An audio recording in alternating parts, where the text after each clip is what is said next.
free down မှာကျွန်တော်တို့ error 155လည်းဖြည့်ရမယ်ဆိုရင်တော့ကျွန်တော်တို့ဆိုင်မှာဒီကောင်တစ်စီးကတော့အစင်သိရှိတယ်ဗျာနော်ကျွန်တော်ဂျန်တူပါကင်လေးဗျာနော်ကျွန်တော်မြန်မာညီကိုတွေကျွန်တော်လက်ငင်းအရေးကြအလဲထက်လိုချင်နေဆိုရင်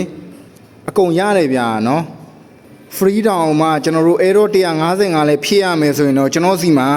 ဒီကောင်လေးတစ်စီးကတော့ပိုင်ရှင်စောင့်နေတယ်ဗျာနော်ဥတဲ့သူရမယ်အားဆိုတော့ဘိန်းကျော်ပပက်လက်အနေထားတော့လုံးဝဘာမှအပြစ်ပြောစရာမရှိဘူးညီကိုတွေ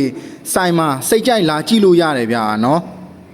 ဘယ်ဘက်ရှမ်းညာဘက်ရှမ်းကတော့ကျွန်တော်တို့နှစ်ရှမ်းသလုံးကတော့လုံးဝအပြစ်အနာစာကင်းမယ်မော်ဒယ်ကြာတာလေးတစ်ခုပဲရှိတယ်ဗျာနော်ဘိန်းကျော်ကတော့ပါကင်ပဲ